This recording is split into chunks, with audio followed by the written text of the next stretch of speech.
الرحمن الرحیم۔ صحیح حدیث میں بنی اسرائیل کے کفل نامی ایک شخص کا قصہ آیا ہے۔ نبی کریم صلی اللہ علیہ وسلم کا فرمان ہے کہ بنی اسرائیل میں کفل نام کا ایک آدمی تھا۔ وہ ہر قسم کی برائی کے اندر مبتلا تھا۔ ایک دن اس کے پاس ایک مجبور عورت آئی اور اس سے کہا کہ مجھے اتنے روپیوں کی ضرورت ہے، اگر تم مجھے پیسے دے دو تو میں اپنے آپ کو تمہارے حوالے کر دوں گی۔ وہ شخص پہلے ہی سے گناہ کا عادی تھا۔ موقع کو غنیمت سمجھتے ہوئے رقم دینے کا وعدہ کر لیا اور اپنے نفس کی خواہش پوری کرنے کے لیے عورت کو کمرے کے اندر لے گیا۔ جب برائی کا وقت قریب آیا تو وہ عورت رونے لگی، اس کے بدن پر کپکپی آ گئی، وہ ڈرنے لگی۔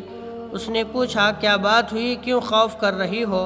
اس عورت نے کہا میں نے پوری زندگی کبھی ایسا گناہ نہیں کیا، یہ حرام کام مجھے اس لیے کرنا پڑ رہا ہے کہ گھر میں میرے معصوم بچے بھوکے پیاسے ہیں، گھر میں کھانے کا کوئی سامان بھی نہیں ہے اور میرا خاوند بھی نہیں ہے۔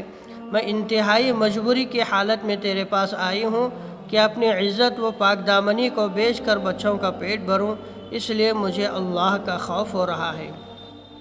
اس مظلوم عورت کی داستان سن کر، اس کے خوف خدا کو دیکھ کر اس کفل کے دل کے اندر بھی اللہ کا خوف پیدا ہو گیا۔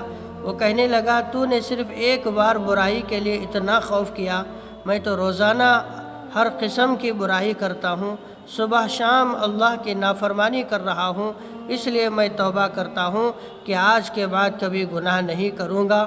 وعدے کے مطابق اس نے رقم دے دیا اور وہ عورت واپس چلی گئی۔ اس کے بعد کفل اللہ کی بارگاہ میں رو رو کر گڑ گڑا کر توبہ کیا، استغفار کیا اور رونے لگا۔ اسی حالت میں اس رات میں اس کا انتقال ہو گیا۔ بنی اسرائیل میں اللہ کی ایک سنت جاری تھی کہ جو آدمی بھی نیکی یا برائی کرتا، رات کے وقت اس کے گھر کے دروازے پر لکھا جاتا، لوگ اس کو دیکھتے، اس طرح اس کی ذلت ہوتی تھی۔ اسی طرح کفل کے دروازے پر بھی روزانہ لکھا جاتا تھا کہ آج اس نے زنا کیا ہے، شراب پی ہے۔ پوری قوم کے اندر اس کی ذلت اور رسوائی ہوتی تھی۔